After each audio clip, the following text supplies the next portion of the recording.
Hello friends, the reading capsule पर आप सभी का स्वागत है। क्या आपने कभी ध्यान किया है? मतलब सच में किया है क्या? ध्यान सिर्फ आंखें बंद करना है, या एक ऐप पर म्यूजिक सुनते हुए बैठ जाना, या फिर क्या वो कुछ और है जिसे हम अब तक समझ ही नहीं पाए हैं? क्योंकि जे कृष्णमूर्ति कहते हैं कि ध्यान वही है जो बिना प्रयास के होता है, बिना किसी अभ्यास के, बिना किसी उद्देश्य के। अगर ये सब सुनकर आपको थोड़ा सा भी अजीब लगा या नया लगा, तो यकीन मानिए आप इस वीडियो के आखिर तक ध्यान को एकदम नए नजरिए से देखने लगेंगे। तो चलिए शुरू करते हैं किताब ध्यान के साथ, जहां हम जानेंगे कि असली ध्यान क्या है और क्यों यह जीवन के हर हिस्से से जुड़ा है। अध्याय 1, ध्यान की शुरुआत कहां से होती है? जब भी हम ध्यान की बात करते हैं तो हमारा मन तुरंत किसी खास मुद्रा या क्रिया की ओर चला जाता है, जैसे आंखें बंद करना, सांस पर ध्यान देना या कुछ न सोचने की कोशिश करना। लेकिन जे कृष्णमूर्ति कहते हैं कि ध्यान की असली शुरुआत कहीं और से होती है, और वो है आत्मज्ञान। आत्मज्ञान क्या है?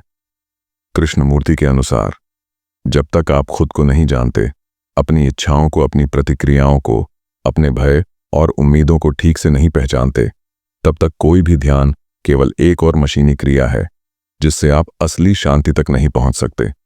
वे कहते हैं, जब आप खुद को जानने लगते हैं तो अपने भीतर की विकृतियों को देख पाते हैं, जैसे ईर्ष्या, तुलना, क्रोध और डर, और यह देखना ही ध्यान की शुरुआत है। निरीक्षण बिना चयन के हम अक्सर किसी चीज को देखते हैं तो उसमें अच्छा, बुरा, सही, गलत जैसी धारणाएं लगा देते हैं। लेकिन कृष्णमूर्ति का कहना है कि अगर आप खुद को देखना चाहते हैं तो देखना बिना किसी चयन के होना चाहिए, यानी जैसे चीज है वैसी ही देखना, बिना उसे बदलने या दबाने की कोशिश किए। जब आप अपने भीतर उठते किसी विचार या भावना को बस देखते हैं, बिना प्रतिक्रिया दिए, बिना फैसला किए, तो वही एक सच्ची जागरूकता है। और यही है ध्यान का मूल जीवन में। ध्यान का स्थान कृष्णमूर्ति जोर देते हैं कि ध्यान कोई अलग समय में की जाने वाली क्रिया नहीं है, यह तो जीवन का हिस्सा है। जब आप किसी को सुनते हैं और पूरी तरह सुनते हैं, जब आप किसी को देखते हैं बिना नाम दिए, जब आप किसी विचार को देखते हैं बिना भागे, तो वही ध्यान है। वे कहते हैं, ध्यान का मतलब है हर क्षण पूरी सजगता के साथ जीना, हर विचार, भावना और प्रतिक्रिया को स्पष्टता से देखना। और यह कोई लक्ष्य नहीं है, यह जीवन की प्रक्रिया है। ध्यान की शुरुआत आत्मज्ञान से होती है, जिसमें व्यक्ति अपने भीतर को पूरी ईमानदारी से देखता है, बिना डर के, बिना बचाव के। यह देखना अभ्यास से नहीं आता, बल्कि एक गहरी रुचि और ईमानदारी से आता है। जब विचारों को सिर्फ देखा जाता है तो वे धीरे धीरे शांत हो जाते हैं। लेकिन क्या बिना किसी तकनीक के मन को पूरी तरह शांत किया जा सकता है? और अगर हां, तो वो कैसे होगा? यही जानेंगे हम अगले अध्याय में। अध्याय 2, विचार और ध्यान का संबंध। कृष्णमूर्ति ध्यान पर बात करते हुए बार बार एक बात स्पष्ट करते हैं कि जब तक मन विचारों से भरा है, जब तक हर अनुभव को हम किसी धारणा से देखते हैं, तब तक ध्यान नहीं हो सकता। इस अध्याय में वे उसी पर गहराई से प्रकाश डालते हैं। विचार क्या है? कृष्णमूर्ति कहते हैं, विचार हमेशा अतीत से आता है। यह यादों से बनता है, अनुभव से बनता है, और इसलिए विचार हमेशा पुराना होता है। जब आप कुछ देखते हैं तो आपके भीतर उस पर आधारित एक विचार उठता है, जिसमें आपकी स्मृति, तुलना और धारणा शामिल होती है। उदाहरण के लिए, अगर आप किसी व्यक्ति को देखते हैं तो तुरंत दिमाग में उसका नाम, उसका व्यवहार, उसकी पुरानी बातें आ जाती हैं। और फिर आप उस व्यक्ति को वास्तव में नहीं देख रहे होते, बल्कि केवल अपने विचारों के माध्यम से देख रहे होते हैं। क्या विचार ध्यान का हिस्सा है? कृष्णमूर्ति स्पष्ट करते हैं कि विचार और ध्यान दो अलग चीजें हैं। जहां विचार है वहां अतीत है, वहां स्मृति है, और जहां स्मृति है वहां ताजगी नहीं है। ध्यान एक ऐसी अवस्था है जिसमें देखने वाला विचारों की जंजीर से मुक्त होता है, और तब वह चीज को पहली बार की तरह देखता है, बिना किसी पुराने अनुभव या नामकरण के। क्या विचार को रोका जा सकता है? यहां कृष्णमूर्ति एक महत्वपूर्ण बात कहते हैं, विचार को रोका नहीं जा सकता। यदि आप विचारों को रोकने की कोशिश करेंगे तो वह स्वयं ही एक और विचार बन जाएगा। एक संघर्ष शुरू हो जाएगा और वहां शांति संभव नहीं है। विचार को केवल समझा जा सकता है, और जब आप विचारों को सिर्फ देखते हैं, उनकी गति को पहचानते हैं, तो वे खुद शांत हो जाते हैं। ध्यान का मौन। इस अध्याय में वे एक और बात पर जोर देते हैं कि ध्यान का मौन कोई कृत्रिम मौन नहीं है। यह न तो अभ्यास से आता है, न ही प्रयास से। यह तब आता है जब विचारों को उनके पूरे ढांचे के साथ समझ लिया जाता है, जब मन न तो किसी चीज को पकड़ता है, न ही कुछ खोजता है, तब भीतर एक गहरा मौन उतरता है। वह मौन ध्यान का वास्तविक आधार है। ध्यान विचारों को दबाने की प्रक्रिया नहीं है, बल्कि उन्हें पूरे ध्यान से देखने की प्रक्रिया है। विचार हमेशा अतीत का उत्पाद होते हैं, और जब वे शांत हो जाते हैं, तभी ध्यान की वास्तविक अवस्था प्रकट होती है। एक गहरा मौन जो किसी अभ्यास से नहीं आता, बल्कि समझ और निरीक्षण से आता है। अगर विचारों को देखा जा सकता है और वे स्वतः शांत हो सकते हैं, तो फिर क्या यह सजगता हर पल बनी रह सकती है, या ध्यान केवल कुछ क्षणों के लिए होता है और फिर खो जाता है? इसका उत्तर मिलेगा अगले अध्याय में। अध्याय 3, सजगता क्या है और यह ध्यान से कैसे जुड़ी है। कृष्णमूर्ति कहते हैं कि ध्यान की नींव सजगता है, लेकिन यह सजगता कोई साधारण सतर्कता या होश में रहने जैसा मामला नहीं है। यह पूरी तरह अलग, एक गहरी मानसिक क्रांति है, जिसमें व्यक्ति हर क्षण को पूर्णता से देखता है, बिना किसी प्रयास के, बिना किसी दिशा के। सजगता की प्रकृति। सजगता का मतलब है आप जो कुछ भी कर रहे हैं उसे पूरी तरह से जानना। आप कैसे बोलते हैं, कैसे सोचते हैं, कैसे प्रतिक्रिया देते हैं। क्या आपके शब्दों में स्वार्थ है? क्या आपकी चुप्पी में डर है? क्या आपकी मुस्कान असली है? यह सब देखना ही सजगता है। सजगता कोई विचार नहीं है, यह किसी विचार की व्याख्या भी नहीं है। यह केवल देखना है। जैसे आप आईने में खुद को देखते हैं, वैसे ही भीतर की हर हरकत को देखना। आंशिक सजगता बनाम पूर्ण सजगता। कृष्णमूर्ति चेतावनी देते हैं कि हम अक्सर आंशिक रूप से सजग होते हैं, जैसे किसी एक विचार पर ध्यान केंद्रित करना या किसी विशेष भावना को पहचानना। लेकिन यह संपूर्ण सजगता नहीं है। संपूर्ण सजगता में केंद्र नहीं होता, यानी न तो देखने वाला अलग होता है, न ही जो देखा जा रहा है। वहां सिर्फ देखना होता है। एक ऐसी जागरूकता जिसमें न कोई चयन है, न कोई विश्लेषण। वे कहते हैं, जब आप सचमुच सजग होते हैं तो उस सजगता में कोई प्रयास नहीं होता, कोई लक्ष्य नहीं होता, केवल गहराई होती है, और वही ध्यान की भूमि बनती है। सजगता और स्वतंत्रता। सजगता का मतलब है मन की पूर्ण स्वतंत्रता। जब मन कुछ भी बनने की कोशिश नहीं कर रहा, न शांत, न अच्छा, न धार्मिक। वह केवल देख रहा है अपने अंदर और बाहर, सब कुछ बिना किसी पूर्व धारणा के। यह देखना ही धीरे धीरे भीतर बदलाव लाता है, बिना किसी जबरदस्ती के, बिना किसी तकनीक के। और यही सच्चा ध्यान है। ध्यान कोई तंत्र नहीं है। यह सजगता की अग्नि से जन्म लेता है, और सजगता तब घटती है जब मन खुद को समझने के लिए ईमानदार होता है, जब देखने और सोचने के बीच की दूरी मिट जाती है और जीवन का हर क्षण उस देखने में शामिल हो जाता है। यही ध्यान की जड़ है। अगर सजगता ही ध्यान की शुरुआत है, तो क्या कोई व्यक्ति हर समय सजग रह सकता है? क्या जीवन के हर छोटे बड़े क्षण में सजग रहना वास्तव में संभव है? और अगर हां, तो फिर स्व यानी अहंकार का क्या होता है? इसका उत्तर मिलेगा अगले अध्याय में। अध्याय 4, स्व यानी अहंकार की समाप्ति। अब तक हम समझ चुके हैं कि ध्यान की शुरुआत आत्मज्ञान से होती है। विचारों का निरीक्षण उसमें मौन लाता है, और सजगता इस पूरी प्रक्रिया का मूल है। लेकिन एक बड़ा सवाल यही है कि जो व्यक्ति यह सब अनुभव कर रहा है, वही स्व, वही मैं, क्या वह भी ध्यान में बना रहता है या उसका अंत हो जाता है? कृष्णमूर्ति इस अध्याय में उसी मूल प्रश्न को उठाते हैं कि ध्यान तब तक अधूरा है जब तक श्वास बना रहता है। श्वासा क्या है? कृष्णमूर्ति के अनुसार स्व यानी अहंकार वह मानसिक संरचना है जो कहती है, मैं यह हूं, मुझे वह चाहिए, मुझे दुख हुआ, मुझे डर है, मैं ध्यान कर रहा हूं। यह मैं एक विचार मात्र है जो अनुभवों, स्मृतियों, नामों और समाज द्वारा दी गई पहचान से बना है। यही स्व हमें दुनिया से अलग महसूस कराता है, और जब तक यह स्व मौजूद है, तब तक सच्चा ध्यान असंभव है। स्व कैसे बनता है? हर बार जब हम किसी अनुभव को पकड़ते हैं, जब हम उसे अच्छा या बुरा कहते हैं, जब हम उसे दोहराना चाहते हैं या उससे बचना चाहते हैं, तो हम अपने स्व को मजबूत करते हैं। हम कहते हैं, मुझे शांति मिली, मैं फिर से वही अनुभव चाहता हूं। यही दोहराव ही स्व की जड़ है। क्या स्व को समाप्त किया जा सकता है? यहां कृष्णमूर्ति सबसे महत्वपूर्ण बात कहते हैं कि स्व को समाप्त नहीं किया जा सकता, क्योंकि समाप्त करने की इच्छा भी स्व की एक चाल है। अगर आप कहें मुझे स्व को खत्म करना है, तो यह भी एक मानसिक प्रोजेक्शन है जो किसी लक्ष्य की ओर बढ़ रहा है, और लक्ष्य की तलाश करना खुद स्व का अस्तित्व है। स्व तभी मिटता है जब आप उसे केवल देखते हैं, बिना उसे बदलने के प्रयास के, बिना उससे लड़ने के, बिना भागने के।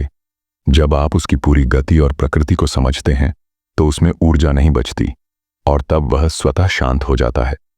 स्व और ध्यान, कृष्णमूर्ति कहते हैं, जहां स्व है वहां सीमितता है, छांव है, माप है, वहां तुलना है, और जहां तुलना है वहां संघर्ष है। ध्यान वही होता है जहां कोई केंद्र नहीं होता, जहां देखने वाला और देखा जाने वाला एक हो जाते हैं, यानी देखने की क्रिया में कोई मैं नहीं होता, केवल देखना होता है, और वह देखना ही पूर्ण ध्यान है। ध्यान तब तक पूरा नहीं होता जब तक स्व मौजूद है। स्व कोई स्थायी आत्मा नहीं, बल्कि एक मानसिक गतिविधि है। जब यह गतिविधि अपने आप को पहचान लेती है तो वह थम जाती है और वहां मौन रह जाता है। यही मौन ध्यान की सबसे शुद्ध अवस्था है। जब स्व समाप्त हो जाता है और मन पूरी तरह मौन में स्थिर होता है, तो क्या उस मौन में कुछ नया प्रकट होता है? क्या वहां कोई गहरी बुद्धि या आदेश होता है जिसे हम अब तक नहीं जानते? अगले अध्याय में यही खोज जारी रहेगी। अध्याय 5, मौन में जागृत बुद्धि। पिछले अध्याय में हमने समझा कि जब स्व यानी अहंकार की गतिविधि पूरी तरह शांत हो जाती है तो मन में एक मौन उतरता है।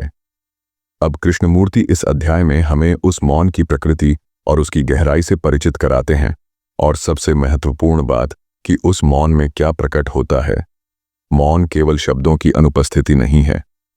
कृष्णमूर्ति सबसे पहले यह स्पष्ट करते हैं कि ध्यान का मौन कोई बनावटी चुप्पी नहीं है, कोई अभ्यास से उपजा सन्नाटा नहीं है। यह मौन तब आता है जब विचार अपनी जगह देख लिया गया हो, जब मैं की समस्त गतिविधि थम चुकी हो और मन पूर्ण रूप से निश्चल और सजग हो। यह मौन न तो किसी प्रयास से आता है, न किसी तकनीक से।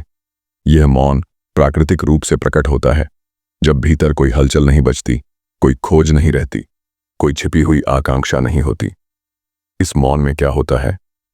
कृष्णमूर्ति कहते हैं, जब मन पूर्ण मौन में होता है तो उसमें एक अंतरिक्ष जन्म लेता है, एक गहराई जिसमें अज्ञात से साक्षात्कार संभव होता है। इस मौन में जो प्रकट होता है वह कोई विचार नहीं है, कोई स्मृति नहीं, बल्कि एक प्रकार की बुद्धि जो किसी पुस्तक से नहीं आई, जो किसी तर्क का परिणाम नहीं है, बल्कि वह एक जागृत चेतना है जो मौन की कोख से जन्म लेती है। कृष्णमूर्ति इसको किसी दिव्य शक्ति का नाम नहीं देते, न ही किसी धार्मिक व्यवस्था से जोड़ते हैं। वे बस इतना कहते हैं कि जब मन पूर्ण मौन होता है तो उसमें एक आदेश होता है, एक आंतरिक दिशा जो बिल्कुल स्पष्ट होती है, जिसमें भ्रम नहीं होता। क्या यह बुद्धि किसी व्यक्ति की है? नहीं, यह बुद्धि किसी व्यक्ति की नहीं होती। कृष्णमूर्ति बार बार यह बात दोहराते हैं कि जहां व्यक्ति है वहां सीमितता है, जहां अनुभव करता है वहां विखंडन है। इसलिए यह जो गहरी बुद्धि प्रकट होती है वह निजी नहीं होती, वह किसी मैं से जुड़ी नहीं होती। वह तो एक सार्वभौमिक चेतना है जो तभी प्रकट होती है जब मैं पूरी तरह समाप्त हो चुका होता है। ध्यान और प्रेम। इस अध्याय में कृष्णमूर्ति यह भी संकेत देते हैं कि जब यह मौन होता है और उसमें बुद्धि प्रकट होती है तो उसी के साथ प्रेम भी होता है। लेकिन यह प्रेम भावना या संबंध नहीं है, यह कोई विचार या भावना नहीं, बल्कि एक ऊर्जा है जो अलगाव नहीं जानती, जो किसी भी तरह की अपेक्षा से मुक्त है। यह प्रेम उसी मौन से जन्म लेता है, और वही ध्यान का वास्तविक रूप है। जब मन में विचार शांत हो जाते हैं, स्व मिट जाता है और पूर्ण मौन उतरता है, तो उसमें एक गहरी बुद्धि प्रकट होती है। यह बुद्धि किसी विचार से नहीं आती, यह जागरूकता की अगली अवस्था है, और इसी मौन से प्रेम और करुणा भी जन्म लेते हैं। जब यह बुद्धि और प्रेम मौन में प्रकट होते हैं तो क्या ऐसा जीवन संभव है जो हर क्षण में उसी मौन से संचालित हो? क्या यह गहराई किसी साधारण मनुष्य के लिए भी हमेशा के लिए उपलब्ध हो सकती है? या फिर यह केवल दुर्लभ क्षणों का अनुभव है? इसका उत्तर जानेंगे हम अगले अध्याय में।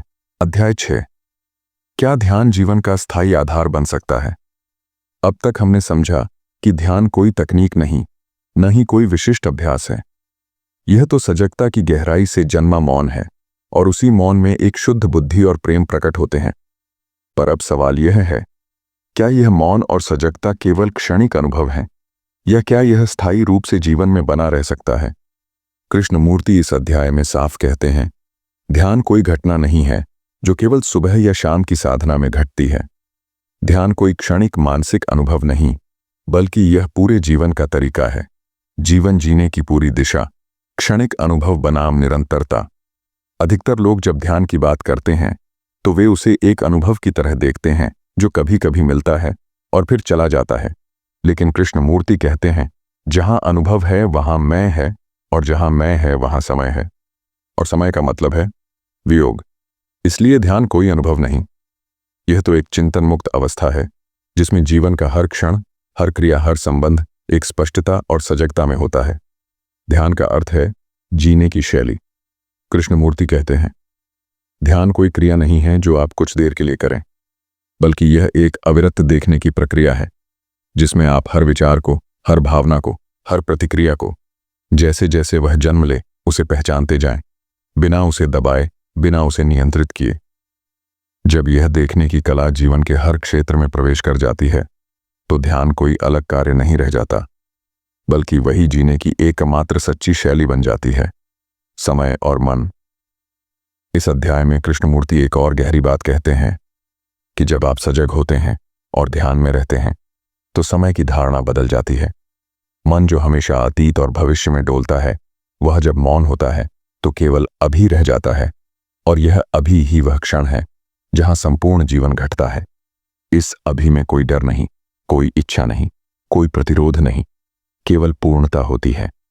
ध्यान और संबंध कृष्णमूर्ति स्पष्ट करते हैं कि ध्यान का वास्तविक परीक्षण हमारे संबंधों में होता है। अगर सजगता केवल अकेले में ही घटती है और संबंधों में हम फिर से पुराने ढर्रे पर आ जाते हैं तो वह ध्यान अधूरा है। ध्यान तब पूर्ण होता है जब हम क्रोध, ईर्ष्या, अपेक्षा और भय जैसे मानसिक आंदोलन को संबंधों के भीतर भी उसी सजगता से देख पाते हैं। तब कोई संघर्ष नहीं बचता और संबंधों में भी प्रेम और स्पष्टता बनी रहती है। ध्यान कोई आंशिक या क्षणिक स्थिति नहीं, यह जीवन का पूर्ण तरीका है जिसमें मन समय से मुक्त होता है। हर संबंध एक दर्पण बनता है और हर क्षण एक अवसर होता है जागरूक होने का। अगर ध्यान जीवन का स्थायी आधार बन सकता है तो क्या एक ऐसा समाज भी संभव है जो इसी सजगता और आंतरिक मौन पर आधारित हो? क्या ध्यान केवल व्यक्तिगत परिवर्तन है या सामाजिक रूपांतरण की भी चाबी है? इसका उत्तर मिलेगा अगले और अंतिम अध्याय में। अध्याय 7, ध्यान और समाज का रूपांतरण। अब तक हम ध्यान को एक आंतरिक प्रक्रिया के रूप में देख चुके हैं जिसमें स्व की गतिविधि समाप्त होती है, मौन प्रकट होता है, बुद्धि जागती है और प्रेम जन्म लेता है। लेकिन अब कृष्णमूर्ति हमें एक और बड़ी सच्चाई की ओर ले जाते हैं। क्या यह आंतरिक क्रांति सामाजिक परिवर्तन ला सकती है? क्या ध्यान केवल एकांत की साधना है या एक नया समाज गढ़ने की नींव भी? कृष्णमूर्ति कहते हैं, ध्यान की गहराई में जाकर यदि जीवन नहीं बदला तो वह ध्यान अधूरा है। समाज कैसे बनता है? कृष्णमूर्ति स्पष्ट करते हैं कि समाज कोई अलग इकाई नहीं है। समाज हम हैं। हमारा सोचने का तरीका, हमारा डर, हमारी इच्छाएं, हमारी महत्वाकांक्षाएं, हमारे संघर्ष, यही सब मिलकर समाज का ढांचा बनाते हैं। इसलिए जब तक व्यक्ति भीतर से नहीं बदलेगा तब तक कोई भी सामाजिक व्यवस्था टिकाऊ नहीं होगी। क्या ध्यान से समाज बदलेगा? कृष्णमूर्ति कहते हैं, ध्यान में जीने वाला व्यक्ति न तो हिंसा करता है, न किसी प्रतिस्पर्धा में फंसता है। वह उपभोग की दौड़ में शामिल नहीं होता, वह भीतर से स्वतंत्र होता है। और ऐसा व्यक्ति जहां होता है वहां एक शुद्ध ऊर्जा फैलती है जो परिवेश को भी रूपांतरित करती है। ऐसे व्यक्ति से ही एक ऐसा समाज बन सकता है जो न तो लालच पर टिका हो, न डर पर, बल्कि समझ, प्रेम और गहरी जिम्मेदारी पर आधारित हो। ध्यान और शिक्षा। कृष्णमूर्ति इस अध्याय में शिक्षा पर भी बात करते हैं। वे कहते हैं कि वर्तमान शिक्षा प्रणाली केवल बुद्धि को तेज बनाती है, लेकिन हृदय को सूखा छोड़ देती है। ध्यान केवल मानसिक योग्यता नहीं सिखाता, बल्कि वह व्यक्ति को संपूर्णता से जीना सिखाता है। एक ऐसी शिक्षा जो ध्यान सिखाए वही बच्चों में स्वायत्तता, जवाबदेही और करुणा ला सकती है, और वही शिक्षा भविष्य का समाज बदल सकती है। ध्यान और क्रांति। कृष्णमूर्ति इस अध्याय में क्रांति शब्द का भी पुनर्परिभाषण करते हैं। वह कहते हैं, कोई भी बाहरी क्रांति जब तक भीतर की सोच न बदले, वह केवल सत्ता की अदला बदली होती है। सच्ची क्रांति चुपचाप घटती है। जब एक व्यक्ति भीतर से जागता है, अपने स्व को समझता है और ध्यान की रोशनी में जीने लगता है, तब वह एक नई संस्कृति का बीज बनता है, जो शब्दों से नहीं बल्कि जीवन की गहराई से दुनिया को बदलती है। ध्यान केवल एक आंतरिक अनुभव नहीं, यह एक सामाजिक जिम्मेदारी है। एक ध्यानमय जीवन जीना दुनिया को बेहतर बनाने का सबसे सशक्त और शांत तरीका है, और यही वह सच्चा परिवर्तन है जो न तो हिंसक है न प्रतिक्रियात्मक, बल्कि जागरूकता की आंच में धीमे धीमे पकता हुआ परिवर्तन।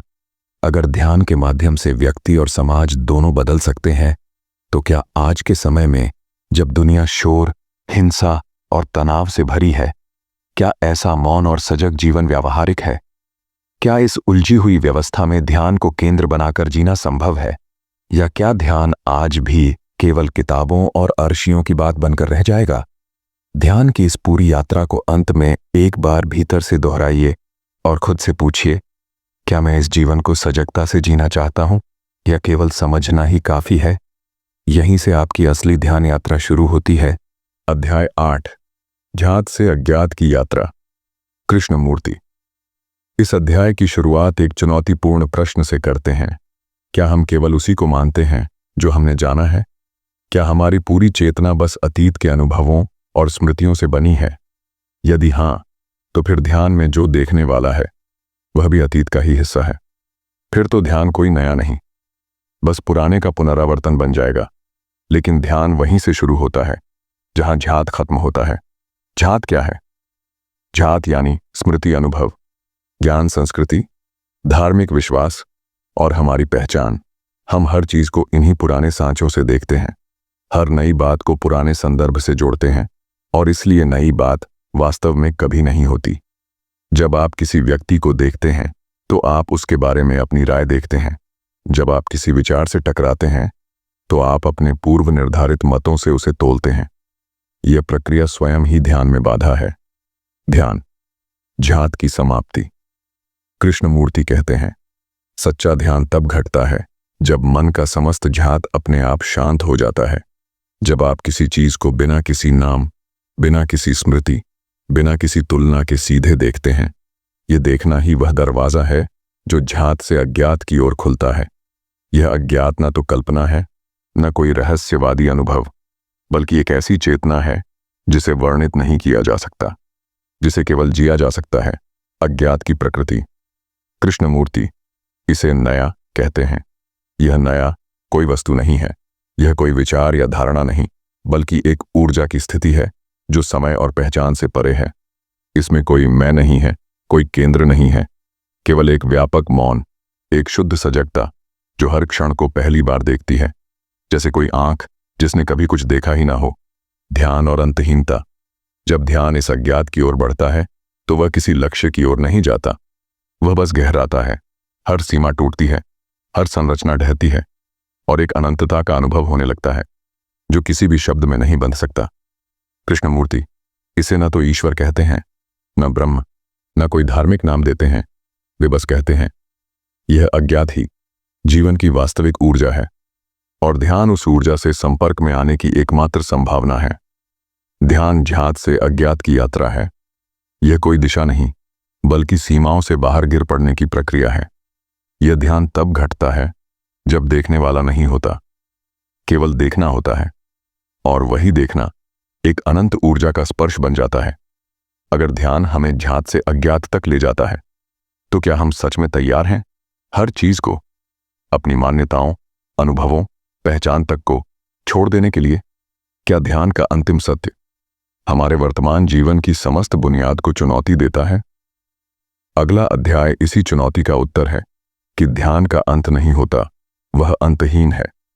क्या आप तैयार हैं उस अंतहीनता को सुनने के लिए अध्याय 9 ध्यान, जो न कभी शुरू हुआ न कभी खत्म होगा। पिछले अध्याय में कृष्णमूर्ति ने बताया कि ध्यान ज्ञात से अज्ञात की ओर एक गिर पड़ने की प्रक्रिया है। अब वे उस अज्ञात की प्रकृति को और गहराई से समझाते हैं और ध्यान को जीवन के किसी क्षणिक अनुभव की बजाय एक सतत, अकारण, निर्बाध प्रवाह के रूप में वर्णित करते हैं। क्या ध्यान किसी अनुभव का नाम है? कृष्णमूर्ति कहते हैं, ध्यान कोई अनुभव नहीं है, क्योंकि हर अनुभव का केंद्र मैं होता है, जो अनुभव करता है, जो उसे स्मृति में संग्रहित करता है। लेकिन जब मैं ही नहीं है तब अनुभव किसका है? इसलिए ध्यान वह नहीं है जिसे मैं अनुभव करता हूं, बल्कि ध्यान तब है जब मैं पूरी तरह अनुपस्थित है। तब जो घटता है वह शब्दातीत है। ध्यान क्रिया नहीं, अवस्था भी नहीं। अधिकतर लोग ध्यान को किसी स्थिति की तरह देखते हैं, एक शांत मन, एक आनंद का अनुभव, कोई दिव्य क्षण। लेकिन कृष्णमूर्ति कहते हैं, जहां स्थिति है वहां सीमितता है, क्योंकि हर स्थिति समय में घटती है, हर अवस्था मन में बनाई जाती है।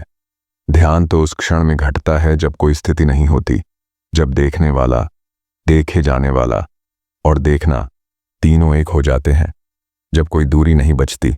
क्या ध्यान कोई लक्ष्य है? यहां कृष्णमूर्ति ध्यान को साध्य मानने की भी आलोचना करते हैं। वे कहते हैं, ध्यान कोई मंजिल नहीं जिसे आप प्रयास, अनुशासन या अभ्यास से पा सकें। ध्यान स्वयं में ही संपूर्ण है। वह तब घटता है जब आप कुछ भी पाने की आकांक्षा से मुक्त हो जाते हैं, जब मन न तो आगे बढ़ रहा होता है न पीछे देख रहा होता है, बल्कि उसी क्षण में पूर्ण सजगता से जाग रहा होता है। जब समय थम जाता है, ध्यान का यह क्षण वह बिंदु है जहां समय की धारणा मिट जाती है। कोई बीता हुआ कल नहीं, कोई आने वाला भविष्य नहीं, केवल एक शुद्ध, निर्विकार, अपरिभाष्य अभी होता है।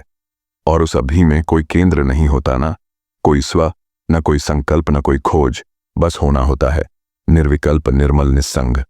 ध्यान एक अनंत गहराई। कृष्णमूर्ति इस अध्याय के अंत में ध्यान को किसी सीमा में बांधने से इनकार करते हैं। वे कहते हैं, ध्यान एक अज्ञात महासागर है जिसकी कोई शुरुआत नहीं, कोई अंत नहीं। आप उसमें उतर सकते हैं लेकिन कभी उसे माप नहीं सकते। आप उसमें विलीन हो सकते हैं लेकिन कभी उसे परिभाषित नहीं कर सकते। ध्यान न तो किसी गुरु का विषय है, न किसी पद्धति का अधिकार। यह केवल उस मनुष्य के लिए उपलब्ध है जो स्वयं को जानने को पूर्णतः तैयार है, बिना किसी भ्रम, बिना किसी बचाव। ध्यान कोई स्थायी अनुभव नहीं, कोई मानसिक स्थिति नहीं, कोई तकनीक नहीं, बल्कि एक ऐसी मौन, निरंतर, समयातीत क्रिया है जो केवल तब घटती है जब मैं पूरी तरह समाप्त हो चुका होता है और जो अनंत गहराई में जाकर जीवन को पूर्णतया बदल देती है। तो दोस्तों, ध्यान केवल आंखें बंद करके बैठने की प्रक्रिया नहीं है।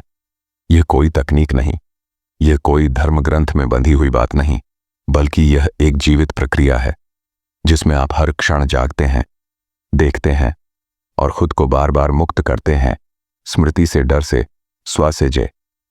कृष्णमूर्ति की इस पुस्तक ने हमें सिखाया कि ध्यान कोई मंजिल नहीं है, यह खुद जीवन का सार है, जहां आप न कुछ बनना चाहते हैं न कुछ पकड़ना, बस हर क्षण को जैसा वह है वैसे ही देखना सीखते हैं, बिना किसी विकल्प के। अब आपसे एक सवाल, क्या आप आज से इस तरह देखना शुरू करेंगे? क्या आप हर दिन अपने भीतर के मैं को थोड़ा थोड़ा मिटने देंगे? अगर हां, तो आपने ध्यान को समझना नहीं, जीना शुरू कर दिया है। अगर आपको यह वीडियो ज्ञानवर्धक और वास्तविक लगा तो इसे अभी लाइक करें, अपने दोस्तों और परिवार के साथ शेयर करें ताकि वे भी ध्यान के इस गहरे अर्थ को समझ सकें। और अगर आप ऐसी ही और जीवन परिवर्तनकारी किताबों को सुनना चाहते हैं तो द रीडिंग कैप्सूल को अभी सब्सक्राइब करें और बेल आइकन दबाएं ताकि अगला वीडियो आपसे छूटे नहीं। ध्यान कोई अंत नहीं, यह एक मौन यात्रा है जहां हर उत्तर खुद एक नया प्रश्न बन जाता है। आप इस यात्रा में हमारे साथ हैं, यही सबसे बड़ी बात है। धन्यवाद। फिर मिलते हैं एक नई किताब के साथ द रीडिंग कैप्सूल पर।